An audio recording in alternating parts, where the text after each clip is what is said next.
Hello students, welcome back. Now let's look how to translate and use the structure of present perfect continuous tense. In our last lecture, we learned how to use since and for in sentences. So let's apply it here. तो structure आपका मैंने आपको first lecture में ही इस tense के बताया था. Subject has have जो परफेक्ट टेंस में आपने यूज़ किया स्ट्रक्चर वही यूज़ होगा. हेल्पिंग वर्ब बीन और फिर उसके बाद वर्ब रहेगी आईएनजी फॉर्म पे, ऑब्जेक्ट एंड अदर वर्ड. अब अदर वर्ड के बाद सिंस या फिर फॉर, इन दोनों में से कोई एक ऑप्शन आपको यूज़ करना है और वो यूज़ करना है दिए गए टाइम को देख के.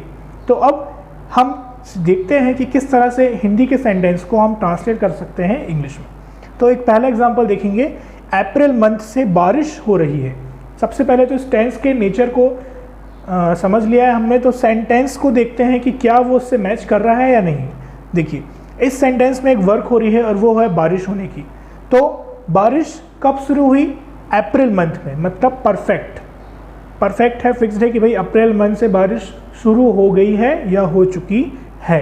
और हो रही है इसका मतलब प्रेजेंट टाइम में वही एक्शन अभी भी चल रहा है या फिर हो रहा है. तो ये हो गया कंटिन्यूस. तो प्रेजेंट परफेक्ट कंटिन्यूस टेंस, एक ही एक्शन जो प्रेजेंट टाइम में परफेक्टनेस भी शो करता है और अपनी कंटिन्यूटी भी बताता है.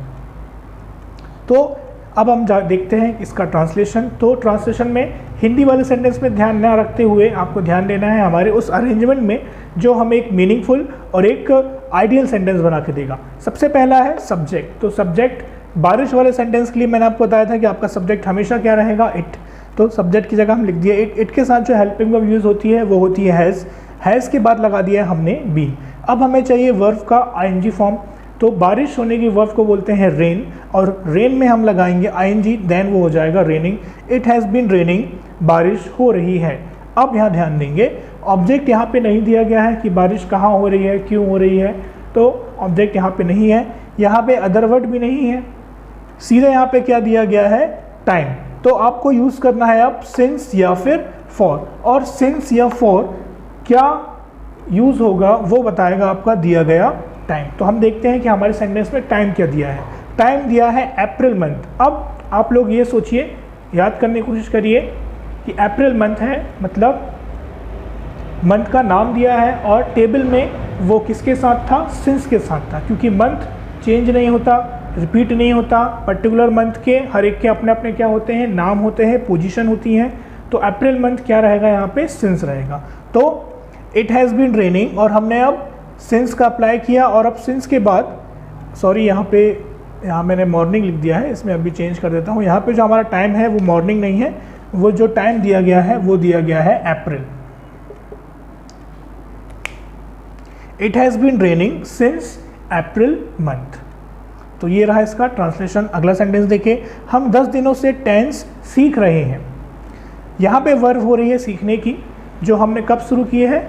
10 दिन पहले. हमने 10 दिन पहले एक एक्शन है सीखने का जो शुरू कर दिया है या कर चुके हैं. ये हो गया परफेक्ट, और वही एक्शन अभी भी प्रेजेंट टाइम में हम कर रहे हैं, तो ये हो जाएगा कंटिन्यूस टेंस. तो देखिए इसका ट्रांसलेशन कैसा होगा. सब्जेक्ट के प्लेस में हम की जगह आ गया वी के साथ यूज़ करते हैं हैव के बाद लगा दिया हमने बीन. अब चाहिए वर्ब का आईएनजी फॉर्म. सीखने की वर्ब को बोलते हैं लर्न, तो लर्न में हमने लगा दिया आईएनजी. ये हो गया learning. We have been learning, हम सीख रहे हैं. हम क्या सीख रहे हैं? तो ऑब्जेक्ट क्या दिया है? टेंस. हम टेंस सीख रहे हैं, तो ऑब्जेक्ट के प्लेस में क्या आ गया? टेंस. अब देखिए अदर वर्ड्स दिए हैं क्या सेंटेंस में? अदर वर्ड यहाँ पे नहीं है, यहाँ पे सीधे दिया गया है टाइम. अब सिंस या फॉर, इन दोनों में से क्या अप्लाई होगा वो बताएगा आपका दिया गया टाइम. तो पहले टाइम देखिए क्या दिया है. टाइम है यहाँ पे 10 दिन. अब 10 दिन आपके लिए निश्चित है या अनिश्चित है? तो 10 दिन यहाँ पे क्या होता है? अनिश्चित, इंडेफिनिट टाइम होता है. तो 10 दिन के लिए हम लोग यहाँ पे यूज़ करेंगे फॉर का. We have been learning tense for 10 days. 10 दिनों से हम टेंस सीख रहे हैं. अगला सेंटेंस देखें. बच्चा 2 घंटे से रो रहा है. अब यहाँ पे एक ऐसा एक्शन है जो रोने का है, जो शुरू कब हुआ है? 2 घंटे पहले शुरू हो गया है और अभी भी वही एक्शन बच्चा कर रहा है. तो ये हो गया प्रेजेंट परफेक्ट कंटिन्यूस टेंस. देखिए ट्रांसलेशन. सबसे पहले सब्जेक्ट, तो सब्जेक्ट यहाँ पे चाइल्ड, एक्शन कौन कर रहा है? बच्चा कर रहा है, इसलिए सब्जेक्ट क्या हो जाएगा आपका? चाइल्ड. सिंगुलर है इसलिए यहाँ पे आ जाएगा हैज़ के बाद लगा दिया है हमने सब्जेक्ट उसके बाद हेल्पिंग वर्ब के बाद लगा दिया बीन हमारे स्ट्रक्चर के अकॉर्डिंग। अब आ रही है वर्ब रोने की वर्ब को क्राई भी बोलते हैं और वीप भी बोलते हैं। तो यहाँ पे हम यूज़ करेंगे वीप का, वीप में लगाएंगे हम ing। Child has been weeping, बच्चा रो रहा है। अब ऑब्जेक्ट और अदर वर्ड्स इस सेंटेंस में नहीं दिए गए हैं। अब सीधे आती है बात टाइम की, तो अब आपको अप्लाई करना है सिंस या फिर फॉर। तो वो कैसे डिसाइड करेंगे, आप देखेंगे दिए गए टाइम को। अब देखें यहाँ पे टाइम क्या दिया है, 2 घंटे। 2 घंटे से रो रहा है। अब 2 घंटे निश्चित है कि अनिश्चित है, मतलब डेफिनेट है या इनडेफिनेट है। तो मैंने आपको बताया था 24 घंटे होते हैं और कोई भी टाइम रिपीट नहीं होता। तो यहाँ पे घंटे में काउंटिंग दी गई है, गिनती दी गई है। यहाँ पे एक एक्चुअल वैल्यू नहीं दी गई है कि 2 बजे से रो रहा है या 8 बजे से रो रहा है। यहाँ 2 घंटे बोला है, मतलब वो 24 घंटे में से कौन से वाला है आपको नहीं पता, मतलब ये हो जाएगा आपके लिए इनडेफिनेट टाइम। तो हम यहाँ यूज़ करेंगे for 2 hours. Child has been weeping for 2 hours.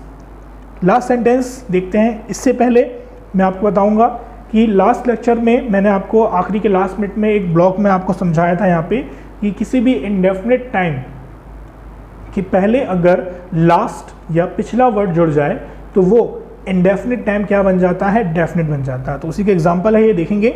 मैंने इसी तीसरे सेंटेंस को रिपीट किया है थोड़ा सा चेंज करके। बच्चा पिछले 2 घंटे से रो रहा है, और ऊपर वाला सेंटेंस क्या था, बच्चा 2 घंटे से रो रहा है। 2 घंटे इनडेफिनेट था तो हमने लगाया फॉर। इसी 2 घंटे के पहले मैंने एक वर्ड जोड़ दिया है और वो कौन सा है, पिछले। पिछले का मतलब होता है जो अभी समय चल रहा है उसके पीछे वाला।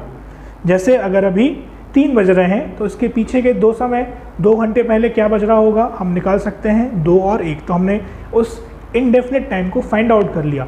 तो इस तरह से ये पिछला वर्ड जुड़ जाने से ये इनडेफिनेट टाइम 2 घंटे क्या बन जाता है, डेफिनेट बन जाता है। और फिर डेफिनेट टाइम के साथ हम क्या यूज़ करते हैं, सिंस और फॉर में से हम यूज़ करते हैं सिंस।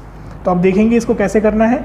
सबसे पहले सब्जेक्ट हो गया चाइल्ड हैज़ बीन वीपिंग। अब यहाँ पे टाइम है आपका पिछले 2 घंटे, इसलिए यहाँ पे अब लगेगा सिंस। ऊपर वाले सेंटेंस में सिर्फ समय दिया गया था 2 घंटे, तो वहाँ पे लगा था फॉर। तो 2 घंटे इनडेफिनेट है, लेकिन पिछले वर्ड जुड़ जाने से वो इनडेफिनेट टाइम क्या बन गया, डेफिनेट। तो हम यहाँ यूज़ करेंगे सिंस का। Child has been weeping since, और अब लगेगा यहाँ पे पिछले वर्ड के लिए लास्ट 2 आवर्स। पिछले 2 घंटे से last 2 hours. Child has been weeping since last 2 hours. तो ये रहा present perfect continuous tense. I hope आपको इसका नेचर, सिंस और फॉर के यूज़ आसानी से और सही समझ में आ गए होंगे। अगर आपको कोई भी डाउट है तो आप बिल्कुल कमेंट बॉक्स में मुझसे पूछ सकते हैं। इसके अलावा इसके 2 वीडियोस, शॉर्ट वीडियोस, जिसमें मैंने आपको शुरू में इस टेंस का नेचर और उसके बाद सिंस और फॉर का यूज़ समझाया है। तो उसके जो पहले के 2 वीडियोस हैं आप उसमें जाके सिंस फॉर का यूज़ और उसका नेचर भी देख सकते हैं। Thank you.